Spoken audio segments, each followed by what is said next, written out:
अब देखो round of 16 ना एक ऐसे ट्रिकी स्टेज में आता है, क्योंकि देखो दो चीज़ें होती हैं। एक तो ये होता है कि अभी भी यहाँ पर राउंड ऑफ 16 को होने में 2 महीने हैं। तो पहली चीज़ तो ये है कि हमें मान के चल सकते हैं कि अभी यहाँ पर जितनी भी प्रेडिक्शन, जितनी भी एनालिसिस है, वो अगले 2 महीने में लिटरली सिर्फ एक पीस ऑफ पेपर या फिर एक पीस ऑफ ओपिनियन बन के रह सकता है। लेकिन जो दूसरा है वो है जनवरी ट्रांसफर विंडो। देखो अमूमन ये देखा गया है कि जनवरी ट्रांसफर विंडो में इतनी ज़्यादा कोई इन्फ्लुएंशियल चीज़ें होती नहीं है, लेकिन हो सकती हैं। और फुटबॉल जितना अनप्रेडिक्टेबल बन रहा है, शायद से हम एक्सपेक्ट कर सकते हैं कि इस बार भी जनवरी ट्रांसफर विंडो में हमको एक दो चीज़ें तो होती हुई दिख सकती हैं, जिसमें रियल मैड्रिड प्राइम एग्जांपल है और उसका इस टाइप पे अच्छा खासा असर पड़ सकता है। लेकिन हाँ, अब देखो यहाँ पर ये चीज़ भी नहीं है कि बिल्कुल भी आप एनालाइज नहीं कर सकते या फिर आप प्रिडिक्ट नहीं कर सकते कि आने वाले 2 महीने में क्या किया जा सकता है या फिर क्या करना चाहिए पर्टिकुलर टीम्स को अपने अपने टाइज में। देखो पहली चीज जो पूरे मोटे मोटे तौर पे दिख रही है कि चैंपियंस लीग राउंड ऑफ 16 का ये टाई बॉक्स ऑफिस टाई नहीं है किसी भी एंगल से। स्टार्टिंग से चलते हैं। देखो पोर्तो और आर्सेनल की अगर हम बात करें तो मैंने जिस तरीके से कहा कि यस पोर्तो में एक्सपीरियंस है, पोर्तो के पास थोड़ा सा यहाँ पर अनप्रेडिक्टेबल और अंडरडॉग रहने का एक क्रेडिट है, लेकिन वो क्रेडिट ना बहुत बहुत ज़्यादा दब जाता है जब आप आर्सेनल की मैच्योरिटी और उनकी यहाँ पर टैक्टिकल स्टेबिलिटी को देखते हो।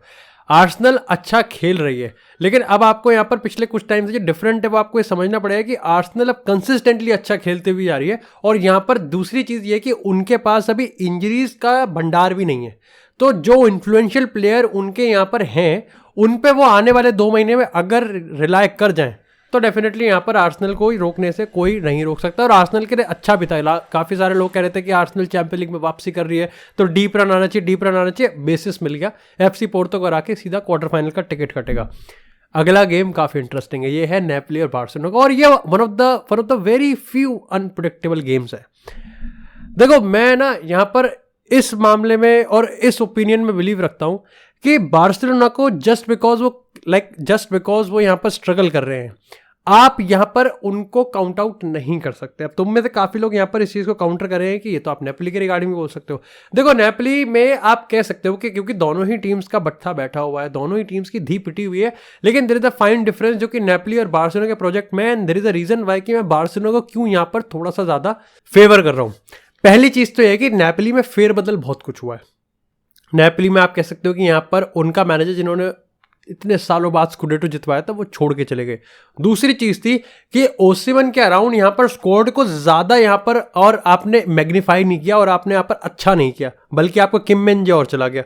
दूसरी चीज़ आपको ये भी देखनी पड़ेगी कि ओसिमन को यूज़ करने का तरीका भी चीज़ें थोड़ी सी ऐसी ही है। और अभी जो वो नया मैनेजर लेके आए हैं वो इतना कोई अट्रैक्टिव फुटबॉल नहीं है, बल्कि वो यहाँ पर आप कह सकते हो कि डैमेज कंट्रोल के लिए लेके आया गया है। तो दिक्कत की बात यहाँ पर है कि इसको आप कंपैरिजन में डालोगे, बारसा में स्टेबिलिटी है, खराब परफॉर्मेंस आ रही है लेकिन स्टेबिलिटी है, यहाँ पर कुछ फेरबदल नहीं है। हो सकता है आने वाले गेम्स में ला लीगा के रिजल्ट्स पे, वही मैं कह रहा हूँ ना कि आने वाले 2 महीनों में क्या चीज़ होने वाली है ये है। लेकिन हाँ ये पक्का है कि ओसिमन भून देगा इनको, ओसिमन तो कुक करेगा। अभी के करंट बार्सिलोना की स्ट्रैटेजी, स्ट्रक्चर, टैक्टिक्स के हिसाब से नेपोली अपने आप को एंजॉय करने वाली है, इसमें कोई डाउट नहीं है। लेकिन हाँ ये भी इंपॉर्टेंट चीज़ होने वाली है कि लेवेंडोव्स्की के रिगार्डिंग किस तरीके से आने वाले 2 महीनों में हमको स्ट्रैटेजी बिल्डअप होती हुई दिखेगी, क्योंकि वहां पर आपको देखना पड़ेगा कि ज़ावी का क्या प्लान है, क्योंकि तब तक 1 महीना हो चुका होगा विक्टर ओगे को आए हुए।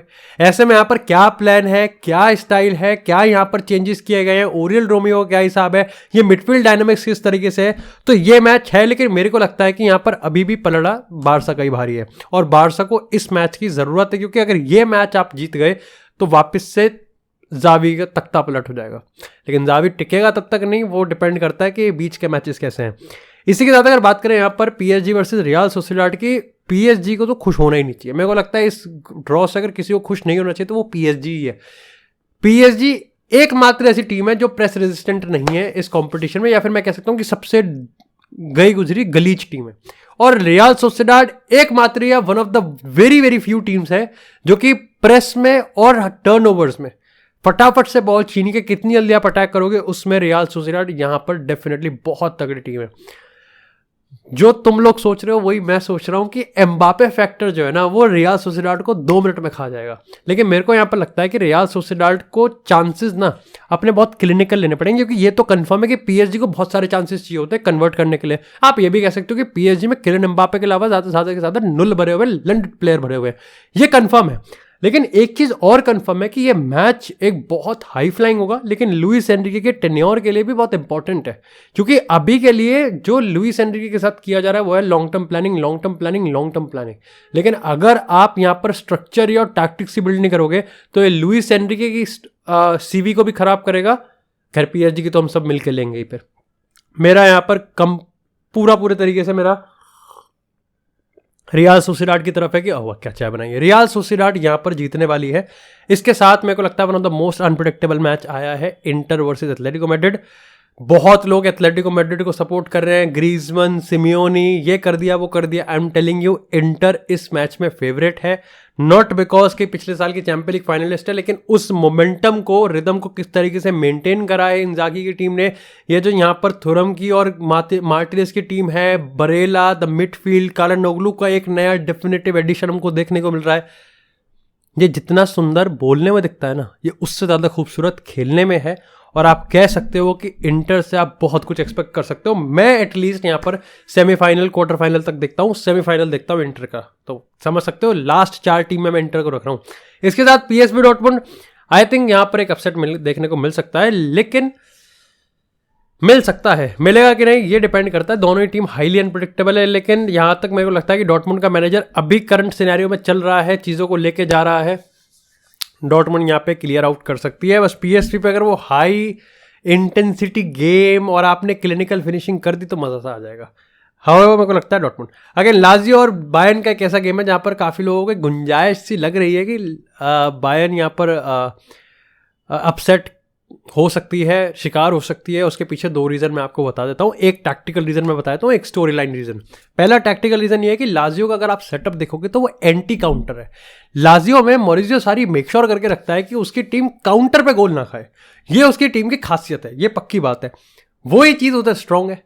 अब यहाँ पर आपको ये भी समझना पड़ेगा कि टुकल के पास 2 स्ट्रॉन्ग चीज़ है। पहली चीज़ तो उसके पास इंडिविजुअल प्रोफाइल ऐसी है कि वो यहाँ पर गोल स्कोर करके अपने दम पे आ सकते हैं, इवन दो उसका सिस्टम अगर फुल प्रूफ है। और दूसरा यहाँ पर आप कह सकते हो कि बायर्न का कप कंपटीशन में अपना एक वो बनाना, कितने टाइम से अनबीटन है, कितने मैनेजर्स होंगे, कितने यहाँ पर स्टोरी लाइन्स बनी होंगी, कितने ऊबर खाबर चीज़ें आई होंगी, लेकिन बायर्न ने चैंपियंस लीग में अपना दबदबा बना रखा है। इसका फ़र्क पड़ता है, बहुत फ़र्क पड़ता है कि आप एक कंपटीशन में आपकी लेगेसी क्या है और आपकी मेंटालिटी क्या है। और हैरी केन ने एक्सपोनेंशियली बढ़ाया ही है उसको। हाँ, ये आप कह सकते हो कि टुकल ने अगर आने वाले टाइम में ये नंबर 6 वाला ड्रामा अगर नहीं किया ना, गुंजाइश तो है, डेफिनेटली है।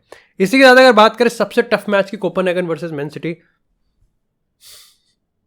मैं तो बस ये चीज़ कहूँगा कि यूनाइटेड अगर कोपेनहेगन को बाहर कर देती या फिर यूनाइटेड क्वालिफाई कर जाती तो पूरे हुलिया ही बदल जाता पूरे ग्रुप स्टेज का यहाँ पर डेफिनेटली। लेकिन कोपेनहेगन की बात करें, कितना ही आप इंटेंसिटी, अंडरडॉग, मैच, लगन वगन सब करते रहो, मैन सिटी आएगी, तोड़ के चली जाएगी, फाड़ फूड़ के फेंक देगी। तो मैन सिटी का तो मेरे को लग रहा है कि डेफिनेटली सही है, और ये गेम चाहिए था उनको चैंपियंस लीग में अपनी मेंटालिटी को वापस लेके आने के लिए। और अगले 2 महीने में बहुत कुछ हो सकता है। प्रीमियर लीग में कहाँ स्टैंड करते हैं, जनवरी में क्या होने वाला है, कौन यहाँ पर फॉर्म पिक करेगा, हालैंड का कैसा सीजन जा रहा है, एवरीथिंग इज अप देयर। लेकिन मैं तो कह रहा हूँ सब खराब चले जाए फिर भी कोपेनहेगन से जीत जाएंगे, यही लाभ। इसी की बात करें अगर आरबी लाइप्जिग और रियल मैड्रिड की बात करें, थोड़े अपने गिरेबान में भी झांक लेते हैं। मैं यहाँ पे खुश हूँ। खुश इसलिए हूँ क्योंकि 2 रीज़न है। पहली चीज़ तो हमारा जो ग्रुप था वो बुरा जा सकता था। अगर मैं आरबी लाइप्जिग से खराब टीम की बात करूँ तो मेरे को 2 ही टीम लगती है, एक पीएसवी लगती है और एक पोर्तो या फिर कोपेनहेगन। तो 2 या 3 टीमें हैं, लेकिन खराब जा सकता था। हमको नेपोली नहीं, पीएसजी मिल सकती थी और इंटर मिल सकती थी जो कि नहीं चाहिए थी। लाजियो भी मिल सकती थी जो कि मेरे को लाजियो भी नहीं चाहिए थी। पर्टिकुलरली सारी का वो पिंग पोंग फुटबॉल हमको पता नहीं चलता, वो आ जाता और हम एल लग जाते हमारे। रियल मैड्रिड का जो दूसरा रीज़न है वो उनके खुद पे है। देखो पर्टिकुलरली रियल मैड्रिड का फैन बेस मेरे को हमेशा इस चीज़ पे कहता है कि यार एक बात बताओ, आप यहाँ पर कभी रियल मैड्रिड पे कॉन्फिडेंट रहते हो? मेरे को लगता है ये वो वक्त है जहाँ पर आपको अपनी टीम के लिए कॉन्फिडेंट होना पड़ेगा, क्योंकि इतने सारी स्टोरी लाइन हमारे अगेंस्ट गई हैं। 3 ACL दिसंबर में हो गई, विनीसियस बाहर है, उसके बाद कामाविंगा 1 महीने से बाहर है, चुआमेनी 1 महीने से बाहर है, और जूड बेलिंगम यहाँ पर परफॉर्म कर रहा है। ब्राहिम दियाज को अपॉर्चुनिटी थी वो सीज कर रहा है। जोसेलू एक बैकअप स्ट्राइकर की तरह अपने आप को अच्छा दिखा रहा है। तो मेरे को यहाँ पर कोई ऐसा जस्ट मसाला भरने के लिए या फिर जस्ट अनप्रेडिक्टेबल डालने के लिए मैं यहाँ पर ये नहीं कहूँगा कि आरबी लाइप्जिग से बहुत डरने की जरूरत है। रिस्पेक्ट देने की जरूरत है, डरने की जरूरत नहीं है। आरबी लाइप्जिग पे डेफिनेटली काफ़ी अच्छे प्लेयर है, चाहे मोपिंडा की बात करें, टीमो वंडर वगैरह, इन पे they have some kind of player. But again यहाँ पर Real Madrid quality wise, quantity wise, mentality wise हर जगह काफ़ी सही है। ओवरऑल आप कह सकते हो कि फर्स्ट इंस्टेंस में राउंड ऑफ 16 का अनबॉक्स ऑफिस मैच है, एंटी बॉक्स ऑफिस मैच है, बट ये मेरे को लगता है कि ये परफेक्ट अपॉर्चुनिटी है जहाँ पर ये मेक श्योर किया जा रहा है कि सारे के सारे बिग डॉग्स हमको क्वार्टर फाइनल में एक दूसरे के अगेंस्ट देखने को मिलने वाले हैं। शू